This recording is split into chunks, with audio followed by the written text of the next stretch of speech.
आहे तोंडी आहे तुमच्या या कार्यालयामध्ये लोक काशी इथं पोहोचतात आणि 9:30ची जी वेळ आहे 9:45ची पाळली जात नाही आणि 4 वाजता सगळे गायब होतात. शुक्रवारी तो सगळे गायब होतात. इथे पूर्ण तुमचा अटेंडन्स नाहीये अशी तक्रार आलेली आहे. म्हणून आम्ही थेट आहे ना लाईव्ह करतोय तुमच्या ऑफिसमध्ये. तर तुम्हाला या संदर्भात काही खुलासा करायचा आहे का आम्हाला? आता कसं आहे तुम्ही सांगितलं ना तर काही आज कर्मचारी ना आज कमिशनरपासून मीटिंग आहे. कसली मीटिंग आहे? की याची सर्वांची काहीतरी कोणत्या कमिशनर ऑफिसला गेले ते? नाशिकच्या विभागीय आयुक्त विभागीय आयुक्त त्याचं काही सर्क्युलर वगैरे तुम्ही व्हिडिओ दाखवू शकता का? किंवा हालचाल रजिस्टरमध्ये किती कर्मचारी कमिशनरांकडे गेले ते सांगू शकता का? नक्की बोलवा नाही बोलवा ना, लगेच बोलवा. हालचाल रजिस्टर हा सूर्य हजेर त्याला काय जनता मालक आहे आणि ती तुम्हाला आता आज विचारणा करण्यासाठी आलेली आहे. जनतेला द्यावी अशी आमची अपेक्षा आहे.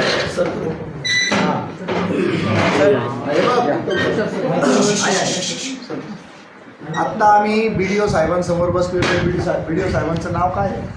मी आता चार्ज घेतला पाठक. पाठक नाव आहे का तुमचं? आजच घेतलंय? नाही 2-3 दिवस झाले. पाठक साहेबांना आम्ही भेटतोय आणि आम्ही त्यांना कर्मचाऱ्यांच्या अनुपस्थितीबद्दल जाब विचारतोय. जाब शब्द नीट ऐकून घ्या. आणि जाब आपण का विचारायचा आहे तर आमच्या टोपीवर लिहिलेलं आहे आणि आमची अक्कल नाही आहे ही. 1950 साली भारतरत्न डॉक्टर बाबासाहेब आंबेडकरांनी संविधान दिलं आहे ना, त्याच्यातनं बनलेले जे कायदे आहेत त्या कायद्यान्वये जनता मालक आहे. तर मालक नोकरांना जाब विचारायला आलेली आहे. तर पाठक साहेबांचं उत्तर असं आहे की आज कमिशनर ऑफिसला कुठली तरी मीटिंग आहे तर त्याचं मी परिपत्रक मागितलं आहे त्यांच्याकडे आणि हालचाल रजिस्टरमध्ये ते जेवढे गायब झालेले लोक आहेत त्यांच्या नोंदी आहेत किंवा नाही आहेत हा त्यांना आपण आहे ना थेट जाब विचारलेला आहे. आता ते इथे मला त्यांनी ते कागद द्यावे म्हणजे ते सिद्ध होऊन जाईल. आणि जर त्यांनी ते कागद दिले नाही किंवा त्यासाठी काही आपल्याला काय म्हणतो आपण पळवाट काढली तर मग पुढचं मी सांगतो ते काय भानगड. बोलवा सर ते बोलवा. आणि याचप्रमाणे सगळ्या देशभर जनतेनं प्रत्येक शासकीय कार्यालयात जावं, यांना आपण जाब विचारावा. कारण हे सगळे अनकंट्रोलेबल झालेले आहेत. मी नांदगावच्या तहसील कार्यालयातल्याच पंचायत समितीच्या कार्यालयात आलेलो आहे. इथे बाहेर सगळे ग्रामस्थ काय सांगतायत की हे सगळे लोक आरामशीर काशी एक्सप्रेसने येतात. बरेच लोक नाशिकलाच राहतात. खरं तर नांदगावला राहायला पाहिजे, तालुक्याचं ठिकाण आहे. तसं होताना दिसत नाही. त्यामुळे पर्यायाने लोकांना खूप हालापेष्टा सहन कराव्या लागतात. जेव्हा की जनता मालक आहे तरी त्याला काही मालकाच्या थाटामध्ये जगू दिलं जात नाही. जनतेला गुलामीचीच जाणीव करून देण्यामध्ये या प्रत्येक अधिकाऱ्याला आणि कर्मचाऱ्याला खूप स्वारस्य दिसतं. तर त्याचा आम्ही धिक्कार करतो, निषेध करतो. आणि हे सगळीकडे हे चित्र सर्वत्र आहे. याचीच आम्हाला लाज वाटते. आज आलो होतो आम्ही खरं नांदगावला निर्भय महाराष्ट्र पार्टीच्या कार्यकर्त्यांची स्थापना करण्यासाठी. या इकडे या, द्या त्यांना जागा द्या. इले संतापले होते आमच्यावर आत्ता आल्या डेंजर शिपाई जेवढा तगडा आहे त्यांना आम्हाला सांगावं लागलं मालक आहे आम्ही मालक. माझ्या सारख्याला तुम्ही 3 टाइम कोल्लं तर सामान्य माणसाची काय अवस्था राहील? आणि काय पद आहे म्हणे तुमचं? शिपाई एवढा आमचा बाप बनतो तर BDO किती बनतील आणि CO किती बनतील? काय त्याला काही लिमिट? तर जनतेला आम्हाला सांगायचं आहे शिपायांना पहिल्यांदा ना आकडा, मग कारकुंड्यांना आकडा आणि मग साहेबांना आकडा. म्हणजे मग त्या आकडी होईल. आणि ग्रामीण भागामध्ये ना एकेका गावात 20-20, 25-25 सरकारी नोकर असतात. गावात लोकसंख्या असते 2-3 हजार. त्या 3,000 लोकांनी जरी चाल केली ना प्रत्येक सरकारी कार्यालयावर आठवड्यातून एकदा तरी सगळे नियंत्रणात राहतील ना. काहीच अडचण नाही. फक्त चोर नागरिकांनी त्यांना जाब विचारायला जाऊ नका, नाही तर तुमच्या अंगाशी प्रामाणिक नागरिकांनी विचारावं हे सगळं. तर ते खरं होईल, नाही तर काही खरं नाही. त्याला काही गच्ची पकड आहे. किती जण गेले सर?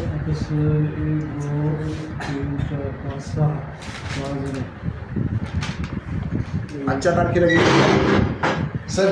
तुम्ही थोडे पुढं कार्यालयीन कामकाजाचं जरा ते बघा.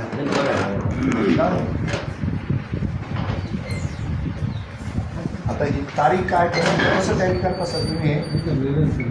हे सगळे 28 तारखेचे सगळे लोक आहेत आणि हे सगळे एका ठिकाणी गेले का? तुम्ही कमिशनर आहे? नाही ती मीटिंग एक कापशी म्हणून आहे ना तिथे गेलो एक कापसे गेलेले आहेत तर आणि तेही कार्यालयीन कामकाजा करता. सर आता पाठक सर तुम्ही आता आलेत ना, जोपर्यंत तुम्ही आहात इथे तोपर्यंत त्याला म्हणून नुसतं कार्यालयीन कामकाजा करता नाही, कोणत्या साहेबाकडे केला ना त्या साहेबाचं नाव आणि पद लिहायला लावा. हां हे झालं पाहिजे. हां ठीक आहे. आणि निर्भय महाराष्ट्र पार्टी अतिशय निर्भयपणे आणि निडरपणे प्रत्येक सरकारी कर्मचाऱ्यांना अधिकाऱ्याला असं जाब विचारणार आणि त्याच्यातनं आम्ही संस्कार देतोय जनतेला की तुम्ही पण विचारत चला, म्हणजे नियंत्रणात येईल, अंकुशमध्ये येईल सगळं. आता का आम्ही बाहेर आहे ना स्वातंत्र्य देवीची विनवणी म्हणालोय. आत्ता आपला प्रजासत्ताक झाला ना, तर कवी कुसुमाग्रजांनी आहे ना 50 वर्ष ज्यावेळेस झाले आपल्याला स्वातंत्र्याला, त्यावेळेला स्वातंत्र्य देवीची विनवणी ही कविता लिहिली होती. आणि ती काय विनवते माहिती का, की बाबांनो तुम्ही जनतेची काळजी घेण्यासाठी पालकत्व तुम्हाला देण्यात आलेलं आहे. वेळेवर या, वेळेवर जा, टेबला खालून टेबलावरून खाऊ नका, गुणीजनांवर जळू नका, पिंड फुकाचे गिळू नका, या सगळ्या गोष्टी सांगितलेल्या आहेत त्याच्यात. मेजावरतून मेजा खालतून द्रव्य कुणाचं लुटू नका, हे सगळं सांगितलेलं आहे त्याच्यामध्ये. आणि ती कविता आम्ही बाहेर तुमच्या गेटवर म्हणालो आत्ता, आणि मग तुमच्यावर धाड घातली. आम्ही सगळीकडे चेक करतो आहोत. तर आमची विनंती आहे, आम्हाला काहीच असा आसुरी आनंद नाही याच्यामध्ये की तुम्ही सगळे रेड हँड पकडले जावे वगैरे. पकडले गेले तर ते तुमचं नशीब आणि तुम्ही. आणि आम्हाला एका गोष्टीची लाज वाटते. नवले ना परवा अँटी करप्शनचा ट्रॅप झाला, नवले ना ते 10 डिसेंबरला नवले नावाचा माणूस इथे अँटी करप्शनमध्ये ट्रॅप झाला. तो देशद्रोही आहे आमच्या दृष्टीनं. तर असा देशद्रोह कोणी करू नये. खरं तर त्याचीच आरती आपोआप होऊन गेली. आम्ही जिथं जिथं अँटी करप्शनमध्ये माणसं पकडली जातात तिथं तिथं ही स्वातंत्र्य देवीची विनवणी ही कविता जी आहे ती त्या कार्यालयाच्या गेटवर आणि त्याचा जो बॉस आहे त्याच्या नाकावर टिचून तिथंच म्हणतो आणि त्याला तो देशद्रोही असल्याची जाणीव करून देतो. आता ह्याच्यावर खूप अतिशहाणे आणि शहाजोग लोक आम्हाला म्हणतात आत्ताशी तर अँटी करप्शनचा ट्रॅप झाला, अजून तर त्याची कोर्टात केस, तो निर्दोष जर सुटला तर. पण आम्ही म्हणतो रेड हँड जर पकडलेला आहे ना तर तो हायच देशद्रोही, तो हायच शेण खाऊन. आणि मग अशी शेण खाऊनची आहे ना आम्ही काही फारशी परवा करत नाही. निर्भय महाराष्ट्र पार्टीनं आत्तापर्यंत महाराष्ट्रातल्या ज्या ज्या अँटी करप्शनच्या ट्रॅकमध्ये जे जे सरकारी कर्मचारी आणि अधिकारी रेड हँड पकडले गेले त्यांचे थोबडे रंगवलेले, त्यांच्या कपाळावर देशद्रोही लिहिलेलं आहे आणि त्यांच्यावर लिहिलेलं आहे हो मी लाचखोर, मी भ्रष्टाचारी, मी या देशाचा देशद्रोही. असं करून जवळपास 139 लाचखोरांचं प्रदर्शन आम्ही मुंबई नाक्याला भरवलेलं होतं. तर त्या अंतर्गतच ही प्रक्रिया सुरू आहे. आता नांदगावची माझी जी कार्यकारिणी केली फक्त इकडं उभं राहावं लागतं, तिकडं जावं म्हणजे यांना एक आदर्शवत काम काय असतं हे समजेल. फक्त नांदगाववाले इकडं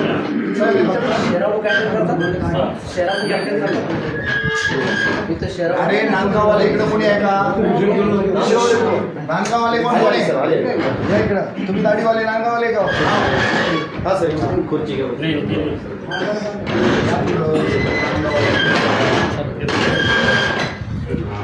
व्हिडिओ सर ही आमची नांदगावची टीम आहे.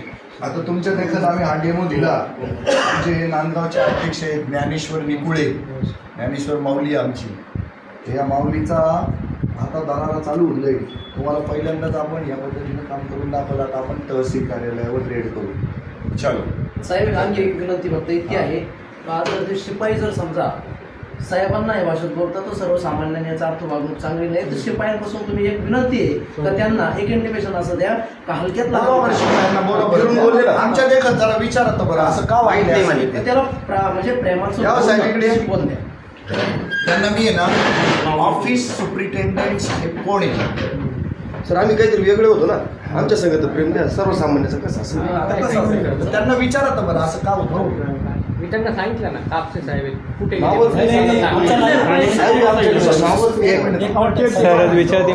फक्त आहे ना प्रामाणिकपणे ना तुम्ही काय उत्तर दिलं ते जर सांगू शकले ना सर मला अभिमान वाटेल तुमचा. नाही तर मला तुम्ही आहे ना मगाशी तुमचा सात्विक संताप आम्ही पाहिला. तुम्ही आहे ना जावई असण्यासारखे वागले आमच्याशी. खरं तर तुम्ही आमचे नोकर आहे. काय म्हणते नाही का मान्य तुम्हाला? वयस्कर आहे. नाही ना मान्य तुम्हाला? तर ते गेंड्याच्या कातडीचे सरकारी नोकर म्हणतात ना, तो हा सरकारी नोकर आहे गेंड्याच्या कातडीचा. बाकी काय नाही. तुम्हाला हिंमतच नाही हो खरं वागायची. हो सर, ड्रेस कोड मध्ये लावायचं होतं. तुम्हाला असं बघा, ऐका ना, तुम्हाला असं बंधन आहे का?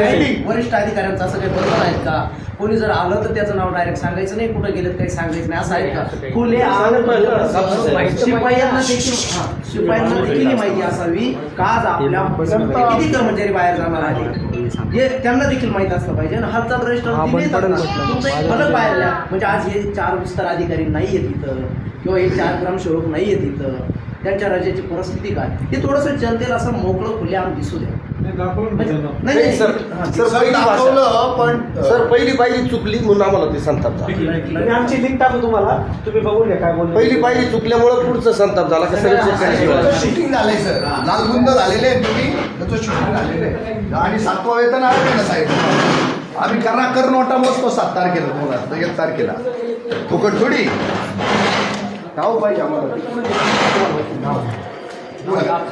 सगळ्यांशी प्रेमाने बोला. विनम्र सांगतो, मालक आहे जनता, तुम्ही नोकर आहात, नोकरासारखे राहा. चला.